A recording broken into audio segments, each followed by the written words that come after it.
Good morning. I'm Lulu Wang, Vice Chair of Asia Society, and just delighted to welcome you this morning. We have an exciting and important program for you.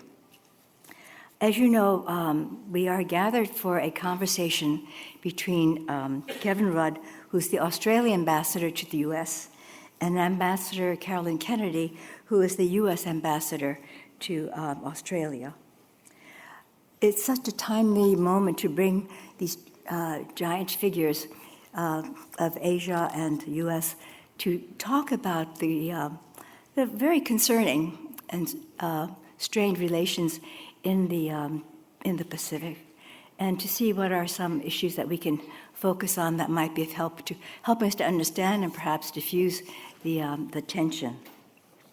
As we all know, Australia has been a long time supporter and partner to the U.S., and both have worked together not only between U.S. and Australia, but to really foster stability in the Asian arena.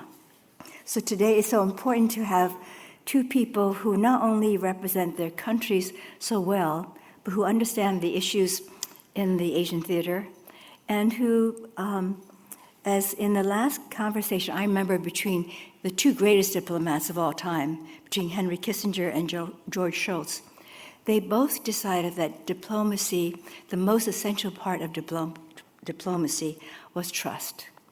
And in Ambassador Rudd and Ambassador Kennedy, we have two figures who are extremely trusting in each other and also admired by their countries and our partners. So we will be preparing to bring them to the stage, but I also wanted to tell you that while you're here at Asia Society, to make sure you see the Madayin exhibit, which just opened upstairs and has been wonderfully well received by the art community.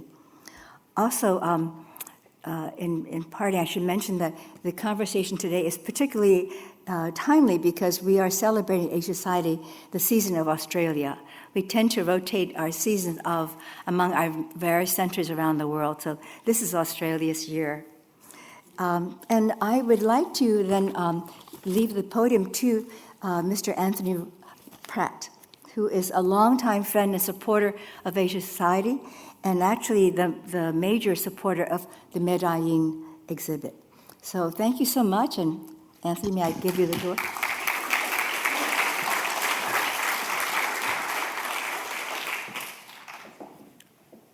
Good morning. It's an honour to introduce Ambassadors Caroline Kennedy and Kevin Rudd at this important convening.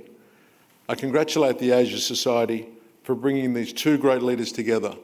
Pratt Industries is proud to be the largest Australian employer in the United States, employing 12,000 Americans in well-paying green-collar manufacturing jobs, having invested $12 billion to become the largest recycled box manufacturer in the United States. The Pratt Foundation is honoured to support the Asia Society and proudly supports the American-Australian Alliance more than any other single cause, whether it be the Asia Society, the CSIS Australia Chair, the Quad Fellows Program, the American-Australian Association. We've worked with many ambassadors over the last 30 years, but Ambassadors Kennedy and Rudd are the finest and most effective ambassadors we've worked with. And of course, they're well known to the Asia Society. Ambassador Kennedy having served as a trustee for many years, and Ambassador Rudd as the previous president of the Asia Society, where under his leadership it reached new heights. Our ambassadors have dedicated themselves to public service. Ambassador Kennedy is leader in education, reform in New York, creating innovative public-private partnerships to promote school libraries, arts and education. A distinguished contributor to civil society, a most accomplished and respected diplomat. And Ambassador Rudd, a former Australian Prime Minister, not once but twice, a leading diplomat and voice on China and foreign policy around the world. I personally admire both their focus on achieving outcomes for the benefit of our two countries, like AUKUS, and I commend you for your energy and outcomes-orientated approach. Australia's relationship with America is our most important. It's never been in better shape. in large part because of Ambassador Kennedy and Rudd. Congratulations, Caroline and Kevin. Thank you for your leadership. Thank you.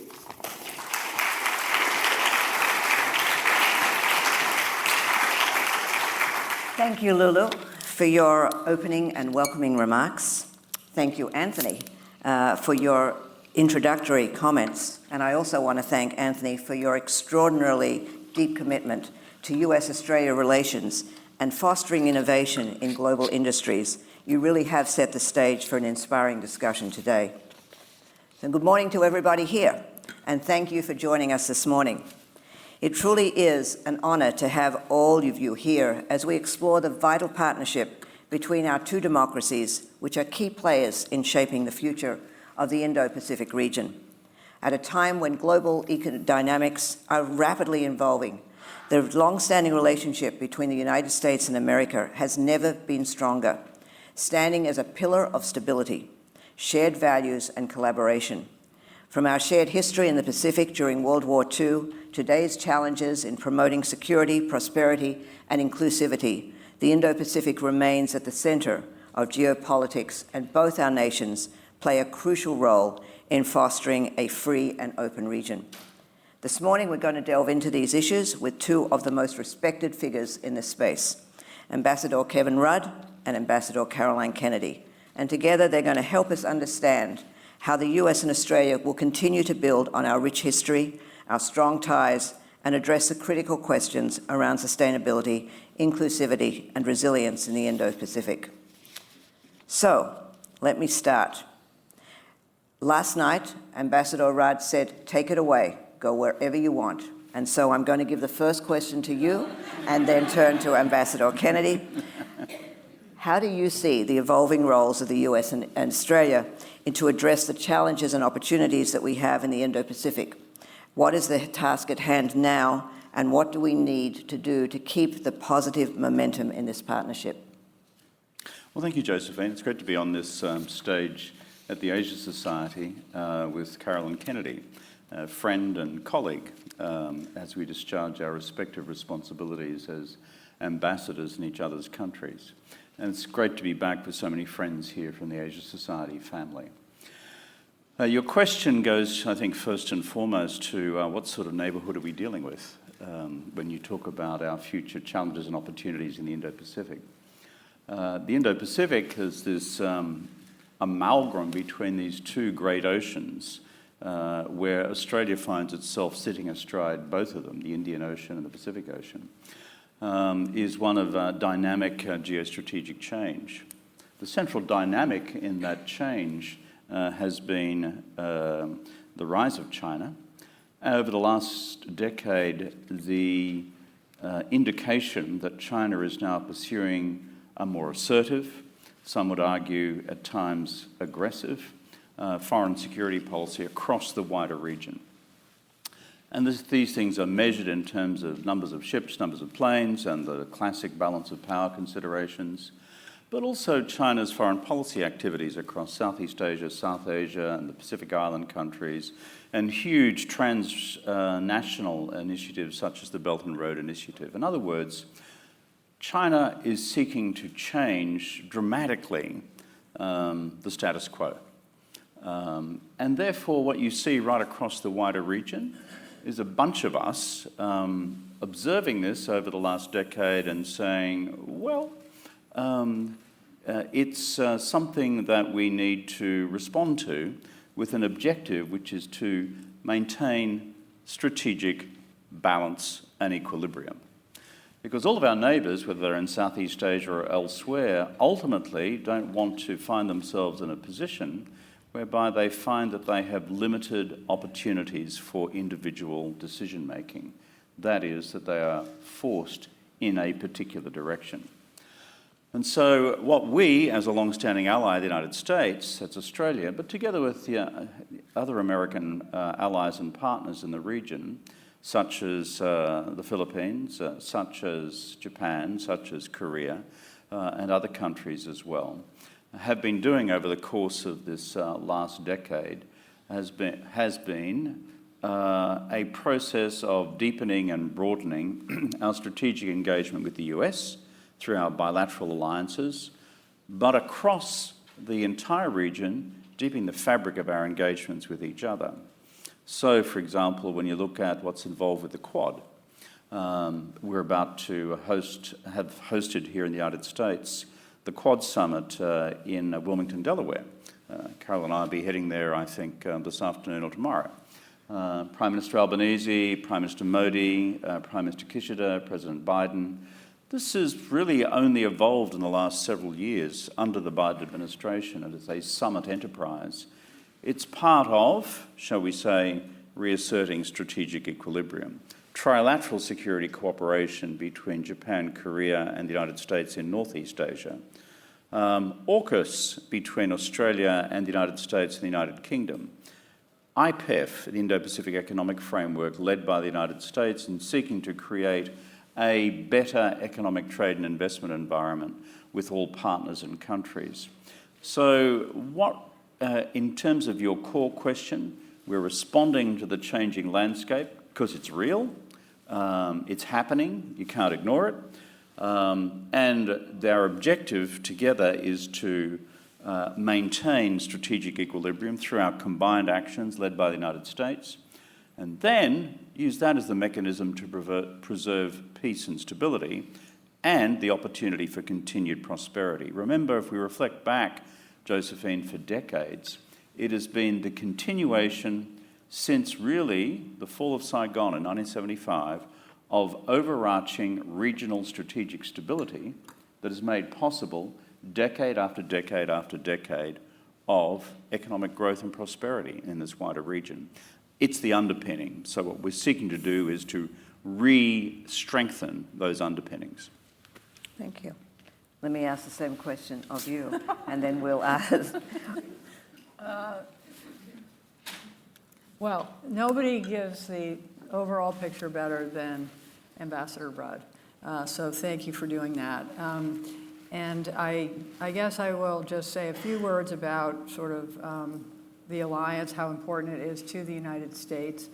This is my second time serving as ambassador in the region, and I've been fortunate to be in Japan and now Australia, two of the United States' closest allies, both of whom I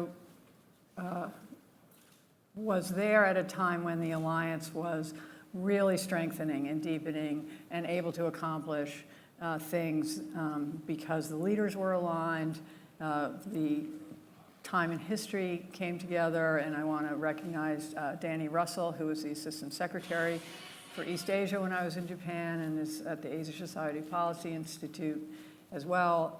And just to say that, serving the United States abroad is such a privilege, and I'm so grateful to President Obama and President Biden for giving me that opportunity.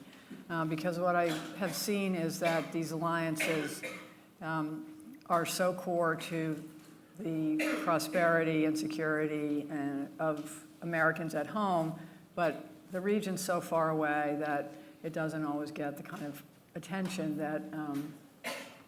that maybe China or the Middle East gets. But it's really where everything is happening, and all those tensions are playing out. And what I've seen in Australia is that the Euro-Atlantic and the Indo-Pacific are increasingly coming together, and what happens in one place like Ukraine affects what happens in another place like Taiwan or the South China Sea. So as an ambassador, you are looking what's happening in the bilateral relationship, but as Kevin said, Australia and the United States are global partners, starting in the region. And I think there's no place that's kind of more of a on-the-ground, day-to-day sort of tension as Southeast Asia and the Pacific Islands. And those are very, very remote for people living in New York City. But it's really critical that we appreciate how central they are, how they are so intertwined with our history. We liberated those islands during World War II, and they retain a great deal of affection and for the United States and Australia. And for me personally, in Japan was very meaningful because my father had hoped to be the first president to visit Japan in his second term, and then I was able to be ambassador there during President Obama's visit to Hiroshima, which was the first time a president had visited. And in Australia, it was an Australian coast watcher working with the Solomon Islanders who saved his life during World War II. So for me, both of these postings have had an enormous personal dimension as well. And I've really been able to see what America still stands for and means to people around the world, whether it's in our closest allies or in these very small island communities. So let me pick up on that and an unrehearsed question, and that is, you actually went to the Solomon Islands very recently with your son. Would you tell the audience a little bit about that? Because it was an extraordinary experience to watch it from afar. Well, actually, that comes back to this exhibit that's here. Because when I got to Australia in the first week, I went to the War Memorial there, which is really well, I'd say the best war memorial I've ever seen. And in Australia, in Canberra, and I met the last two surviving Australian coast watchers who are 98 and 99, and they've since passed. And it was an Australian coast watcher, as I said, who was situated in Bougainville, Papua New Guinea now, who was listening to and wrote I saw his diary where he recorded the explosion that was PT-109. And then my father and his crew were marooned, and they swam to an island for safety, and they hid for a week from the Japanese. And it was Solomon Islanders who were going behind enemy lines, who paddled their canoe for 35 miles to tell the Australian that there were these Americans there that were needed rescue. So going in the first week to the War Memorial, meeting the Coast Watchers, then I went to the Garma Festival where I met members of the Yolngu delegation and community that are here represented in the Madayin exhibition. And then that weekend I went to join the Deputy Secretary in the Solomon Islands and met the children of the men who saved President Kennedy, Lieutenant Kennedy at the time. So it really, for me, telescoped sort of how history really is personal and how these alliances are built from the bottom up by people. And as Kevin referred to, we have the Quad Leaders Summit coming up this weekend, which is really some of the projects and the deliverables that will be announced are really ones that are possible because of the decades-long cooperation between American and Australian scientists in cancer, U.S. Coast Guard and Islanders and Australian Border Force Navy in protecting the fisheries of those communities and maritime domain awareness, how we're working together to help those islands do their own law enforcement, do their training. So all of those relationships are there all the time. And then, but now I think we're all investing more in them because we are realizing the changing dynamics and how important it is to work on the ground with the people living there to keep this region open and free. Josephine, can I pick up Carolyn's point about the personal ties that bind? It's just such a marvellous story. A guy who ends up as President of the United States, your dad, rescued by Solomon Islanders, some Australian coast watcher, obviously between drinks, has a bunch of guys arrive on a canoe and says there's a bunch of crazy Yanks out there who've been had their boat blown up by the Japanese, and what are you going to do about it? And this is a remarkable human story.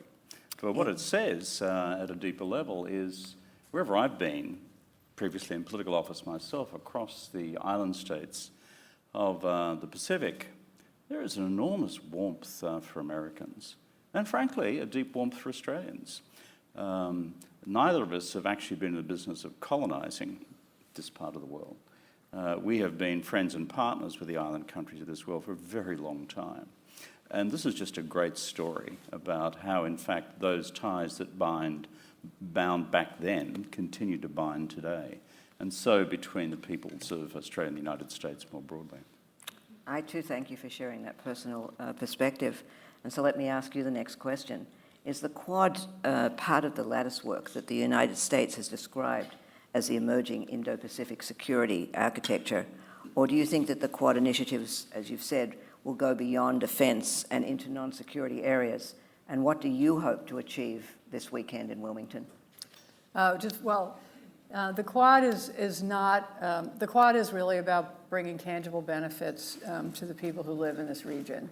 It's not really, it's not a security partnership. AUKUS, other alliances, other activities really are focused on those areas. But the Quad, during COVID, the Quad delivered 800 million vaccines to the region, working together. India, has a great capacity to produce these things. Japan has very sophisticated imaging and delivery and aid programs. The United States have invented these vaccines. So we try to find projects where each country has something to offer to the people in the region. So we have Quad Fellows, which are students, graduate students in STEM fields who are coming originally from the Quad countries, now open to all of Southeast Asia, which is really generously supported by Anthony Pratt to make it, and those will be life-changing. I met with those students last year in Australia who are coming from all over the region,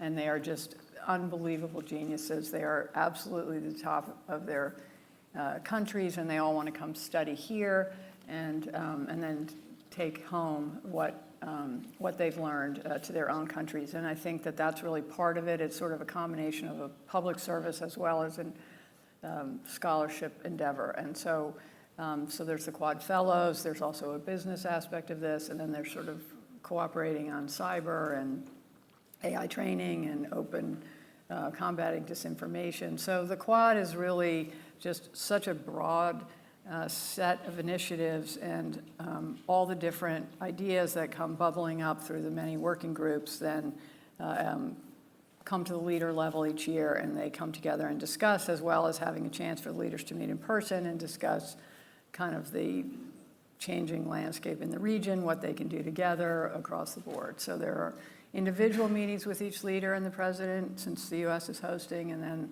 they are also a Quad leaders meeting together. So it's really powerful, and actually not to just only talk about my personal story, but when I was preparing to go to Australia,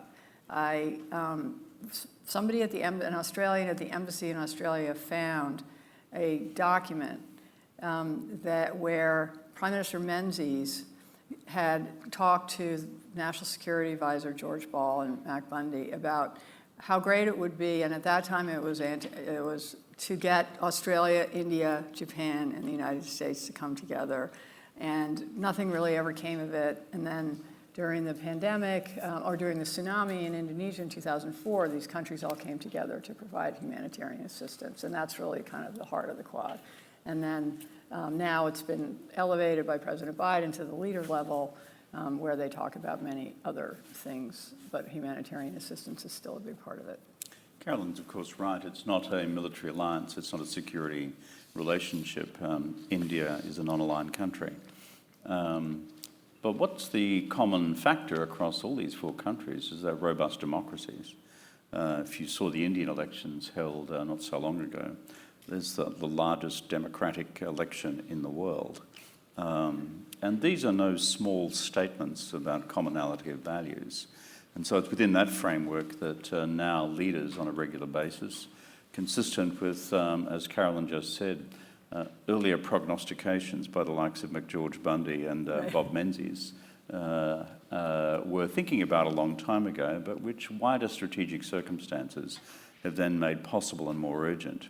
And because of the common sense of values, but the common perceptions of strategic challenge and opportunity, what's remarkable is when these leaders sit down is the convergence of a strategic view. And then in practical domains, enhancing collaboration, including in practical things which matter for states around the world, including what's called maritime surveillance. I'd like to pick up, we've both talked about historical values and our long-standing alliance. Kevin, what do you think have been the key historical events or lessons that inform the current partnership as you take into this Saturday's meetings? You mean the bilateral relationship? Correct. Yeah, I think Carol and I have something in common. Both of our dads were World War II vets. Make it three. three of our dads are World War II vets, and Caroline's dad is a little more famous than our dad's. A lot more than mine. And my dad was a dairy farmer from rural Queensland, and that's what he was, and that's what he went back to. But the reason I go back to this is there is something for Australians which is quite existential about the Second World War. Caroline's mentioned her visit to the War Memorial. Those of you who've never been to Australia, go to Canberra. If for nothing else, don't worry about Parliament House, race to work, go to the War Memorial. It's one of the best in the world, I think, as a reflection of what we've done in the field of arms in difficult environments together. And so the fact that, I remember my mother telling me this story when I was a very young teenager about her experience nursing wounded Americans in Brisbane, which is MacArthur's field headquarters after he evacuated from the Philippines. And she always said to me, as a woman who'd never been really to high school, because she's a child of the Depression and so was my father, she said, one thing you just need to remember is that America intervened and as a consequence of that saved Australia. It's a very simple message sort of drilled into the Australian cerebral cortex in quite an existential, probably the single most existential moment for our country. So this has left, I think, an indelible impression across the generations, which is why you find Australians invariably in the trenches with Americans around the world, doing some of the heavy lifting. So if your question is what are the big ones, it was that, then as the turbulent period of the post-World War order began to shape both in Europe, the unfolding of the Cold War in 47-48, the Berlin airlift, the emergence of the Warsaw Pact, the emergence of NATO, and then the formalisation in a way which the Truman administration probably didn't originally conceive would be necessary, but with strategic change occurring in Europe, the Soviet Union, Mao's rise to power in China in October of 49, the Korean War very soon afterwards, and China's at-scale military intervention in Korea. And Australian and American troops again find themselves in the battlefield within, frankly, a few months. This then results in the ANZUS Treaty of 1951. So if there are two anchoring events, frankly, which have historical resonances to this day, it is the common and, for us, existential experience of World War II, where my hometown, Brisbane, became an American garrison town. It went from a population of a couple 100,000 to close to 1 million, and they were mainly Americans. And that was the front line. That was where the war was fought from. And then the bilateral security treaty, which was the first we actually had formally between each other. And each year, as Carol and I know, we gather for the council of that treaty. And we're now, well into, approaching its 75th anniversary. So these are the anchoring events. Beyond that, I'll just add one thing.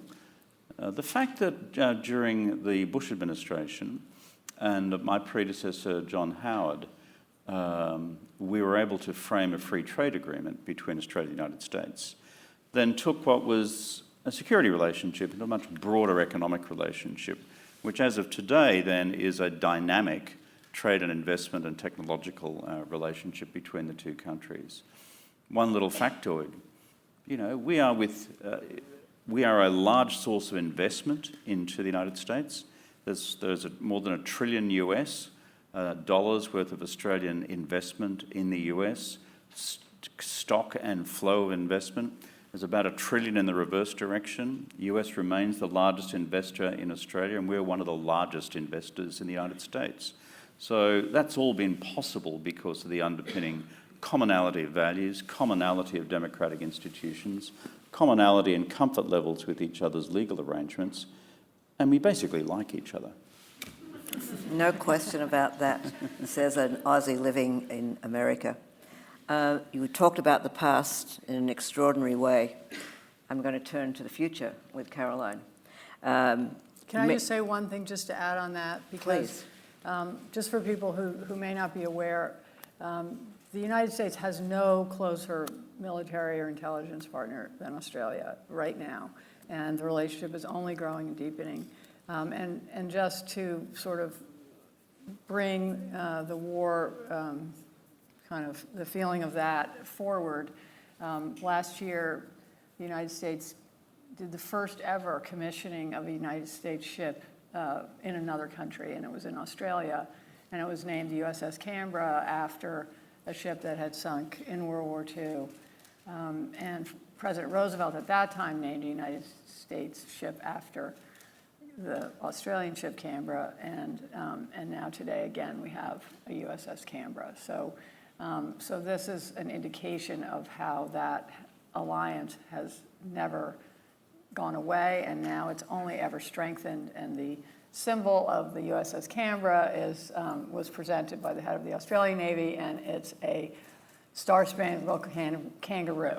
So, I which for me was always just the best kind of encapsulation, and so it just kind of shows the partnership. And we now have these Australian sailors being trained at the United States Submarine Academy and Nuclear Naval Propulsion School, who are going to be sailing on the AUKUS submarines. We just had a large submarine tender maintenance and repair project going around Australia for months, where Australians and Americans are both working together to repair Australian submarines and American submarines around Australia, most recently in Perth, where the Prime Minister visited. So we are increasing our activities in Australia. We have no permanent bases there, but everybody gets along so well that, of course, anyone in the U.S. military wants to go to be stationed in Australia. And I think the Australians who come here were all at the top of their class on these recent nuclear training programs. So it's going into the future. It's based on this incredibly strong foundation. And so I think as the World War II generation leaves us, though, we have a special and unique responsibility going forward to continue that for people who didn't live through those times. And Australia, like the United States, is a nation of immigrants, which I don't think most Americans realize. And so how do you continue to celebrate our common values, democracies, history, shared history, for people who are families come from different parts of the world? But that's another thing that we also have in common, which is we are melting pots, and I think that's a great source of our strength, and certainly Australia's in the region, because so many Australians come from all over the region. So we have an election coming up in this country. And in Australia, too. And in Australia. Date hasn't been announced yet. Right. Carolyn, this is when we go dive. Yeah, right, exactly. But you think about it, developed nations have had experience with strong female leaders. You think about Angela Merkel, Julia Gillard of Australia, Jacinda Ardern, and most recently Claudia Sheinbaum. Do you think the potential for the US to have its first female president is going to be embraced in business as usual? However, any new president can expect to be particularly challenged by countries like China, like Russia, Iran, and North Korea. The question I have for both of you is the challenge going to be greater for a female president, and how would we expect her to handle that challenge? Well, I expect her to handle it brilliantly.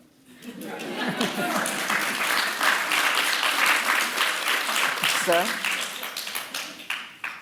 Well, during the state visit by Prime Minister Albanese at the end of last year, Carolyn was with us at the time at the White House. We all got to spend a fair amount of time with the Vice President. Vice President Harris is a person who is deeply steeped in her public responsibilities, deeply familiar with the world, and deeply familiar with our part of the world, coming from California.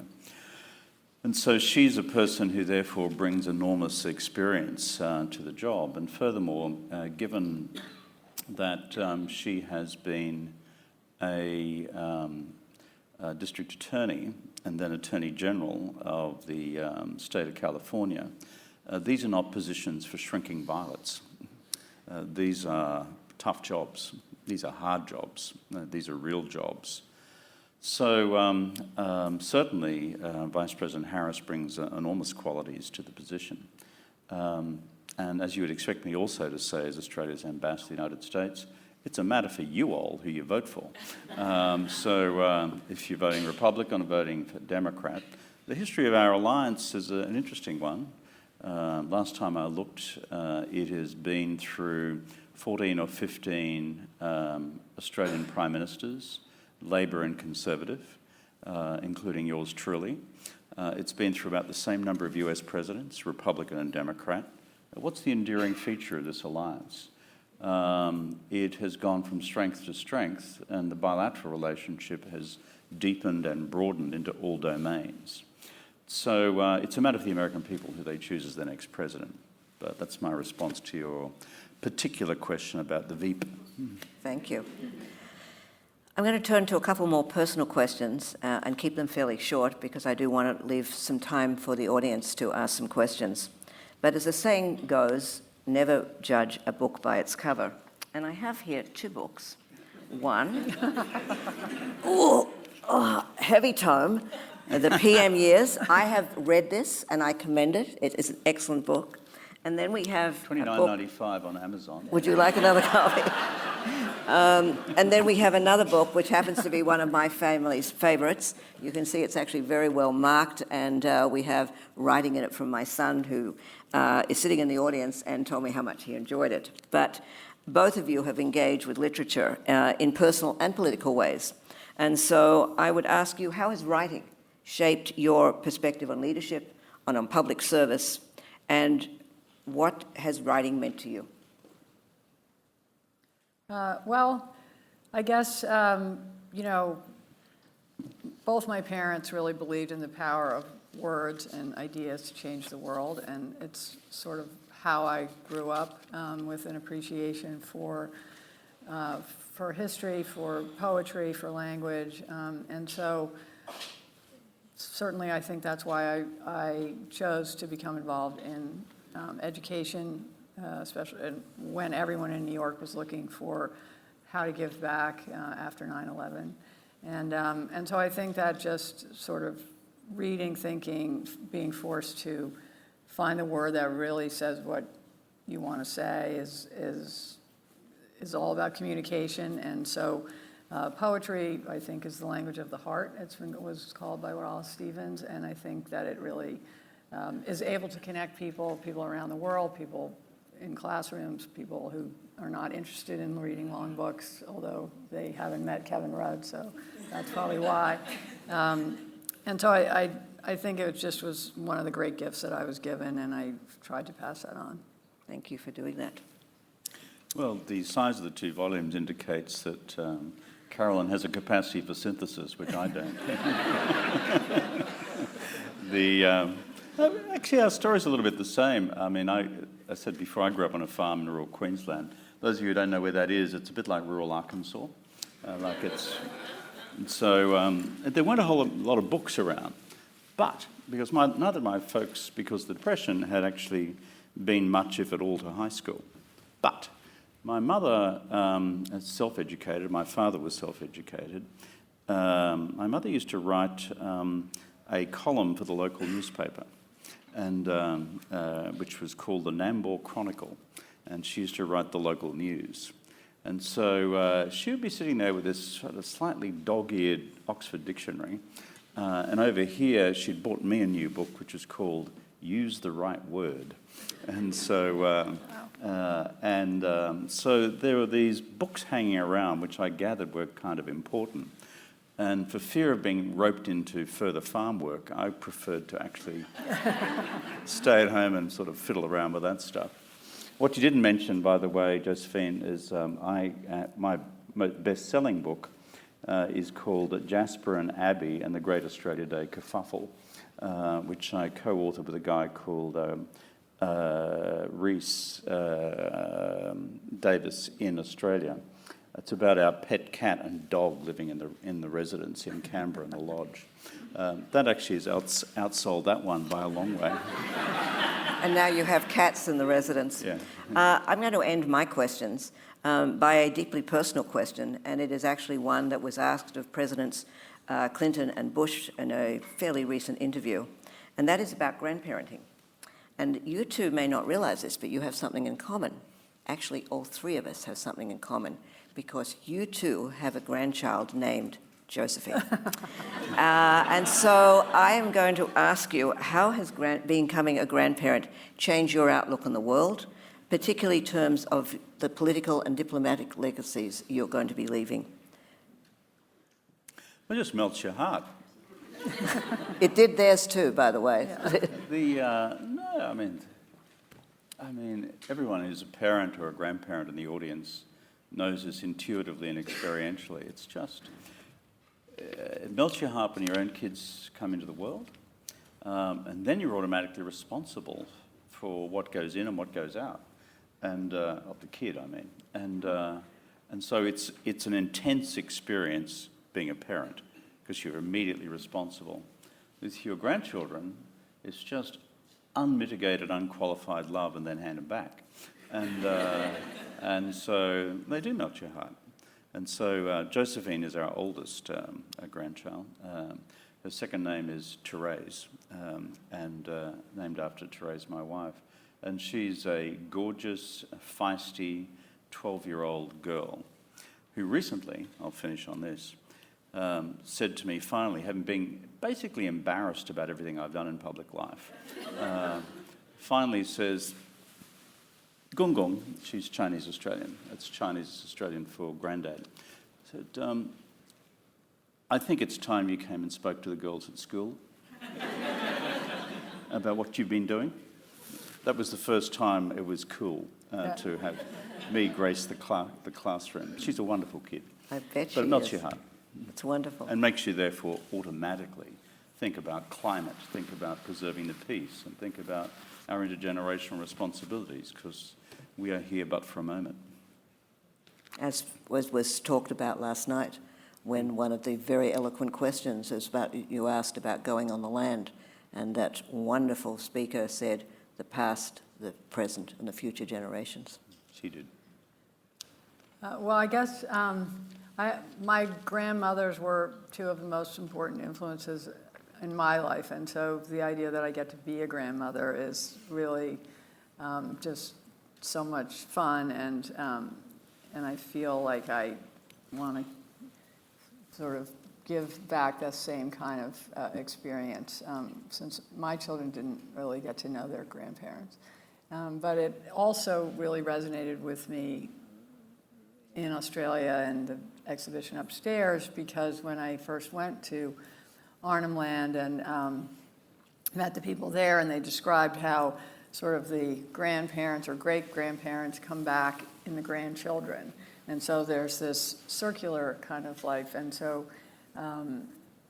it just made it really, I was trying to understand that they were describing about their sort of whole view of kinship and family and how connected we all are to the land and to each other across generations. And they have really kind of encapsulated it in a way that really resonated with me, having always tried to understand my family tree and who fits where. And this takes it to a whole nother level, and just you can see in those communities the power of those relationships, and how the idea of your ancestors and then the people who are coming after you is really, you are at the center of that and have a chance to shape the future as well as to pass on what you've learned.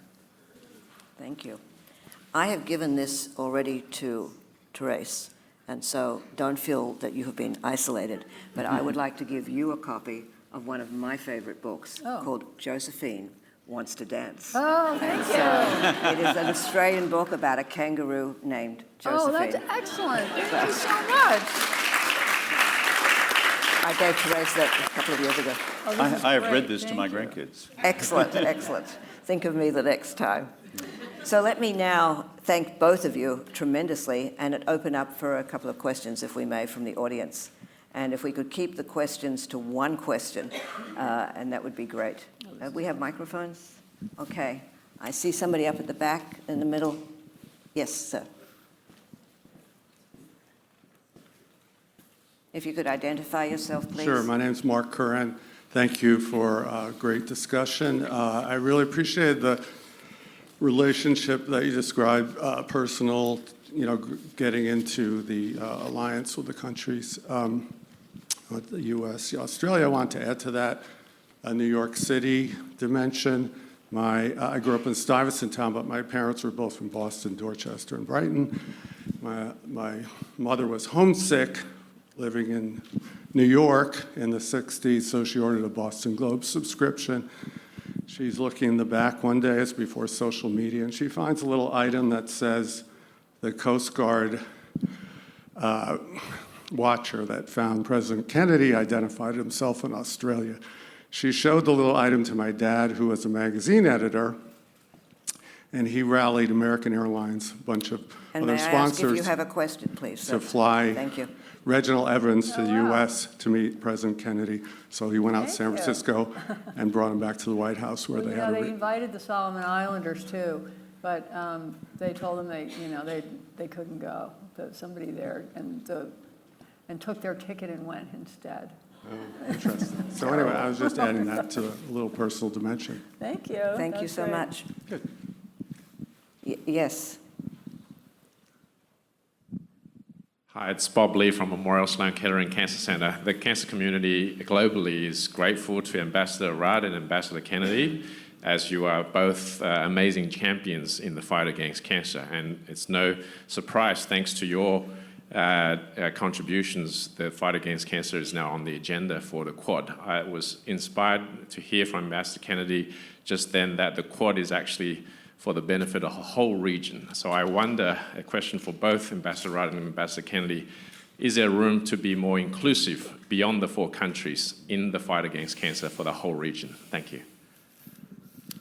A comment from me. Thank you. I know Bob quite well from Memorial Sloan Kettering. As you can tell, he has a broad Australian accent.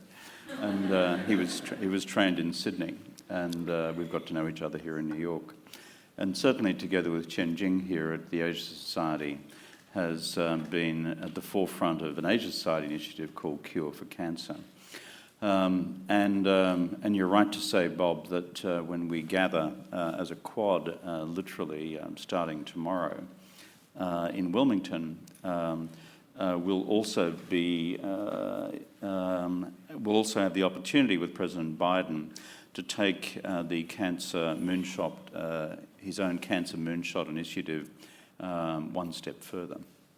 And this is good stuff. So cancer is the enemy of all humankind. It's one of the largest causes of premature death anywhere in the world.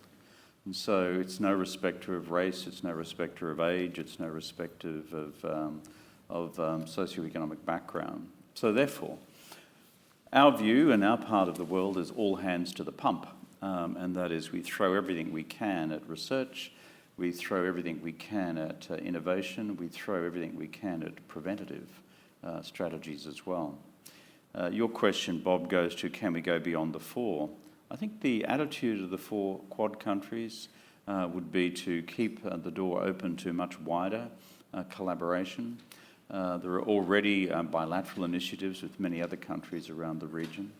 And I, for one, speaking purely in a personal capacity, look forward to the day when geopolitical tensions with China are eased to the extent that we can begin to break down the barriers between active collaboration on accelerated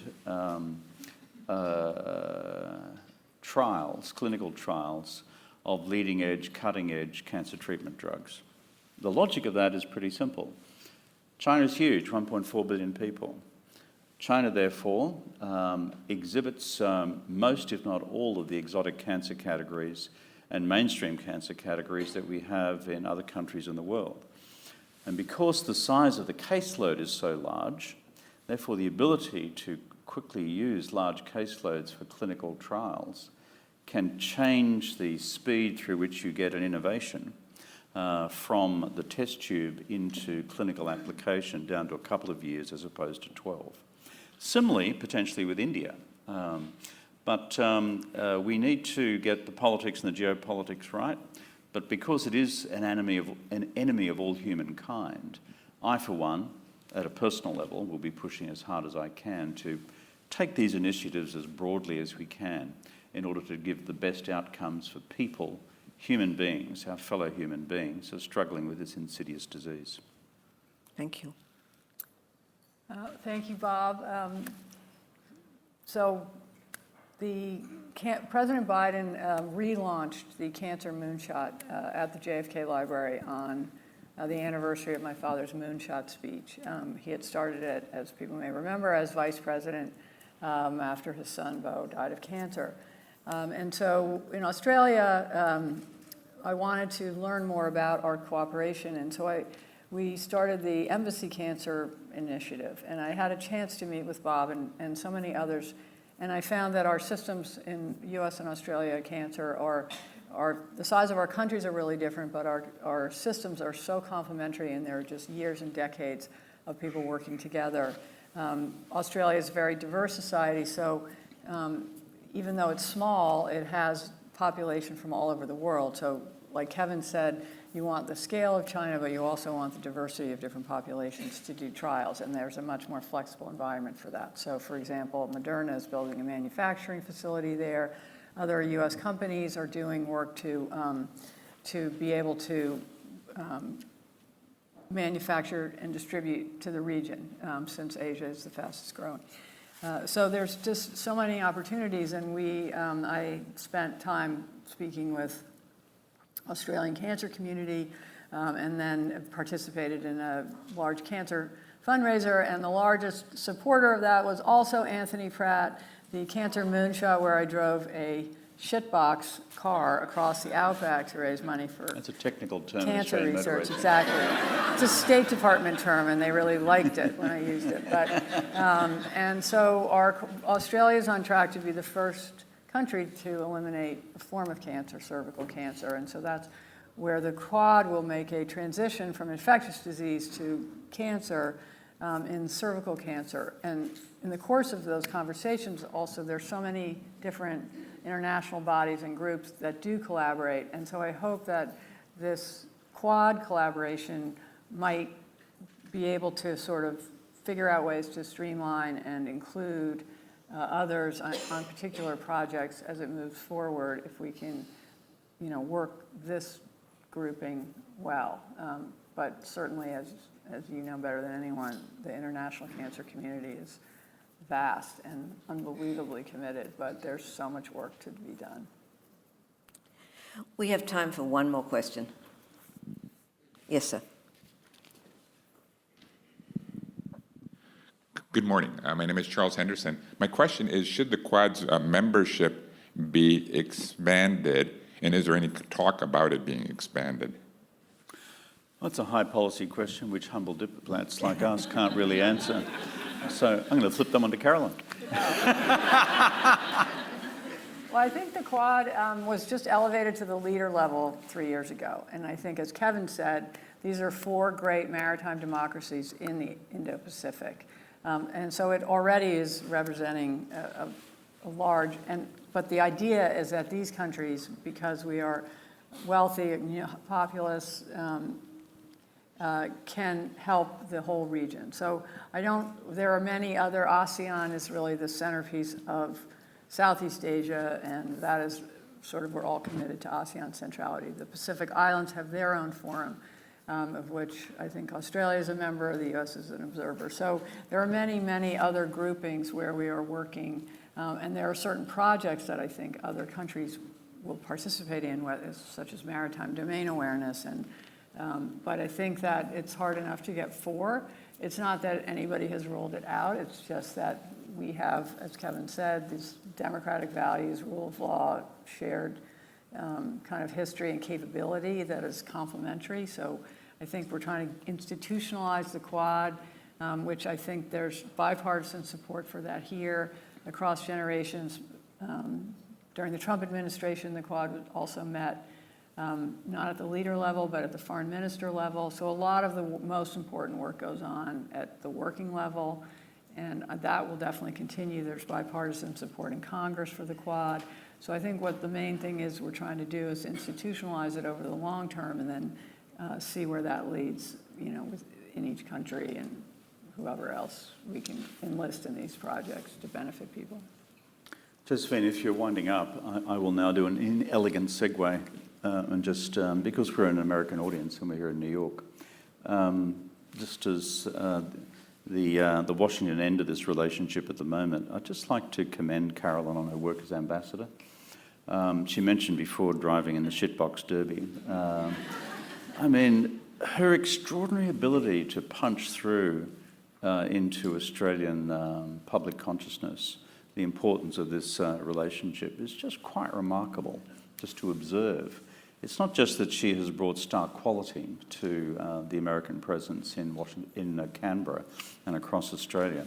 It's just the energy levels and the creativity with which she does that. Gama, the Indigenous festival in Northern Australia each year, the Derby we've just mentioned, swimming in the Solomons. I mean, you're right out there, and And you she make has my a great social media Instagram, by the way. look Everybody should boring, read that. look boring. So put your hands together for your representative. In Australia.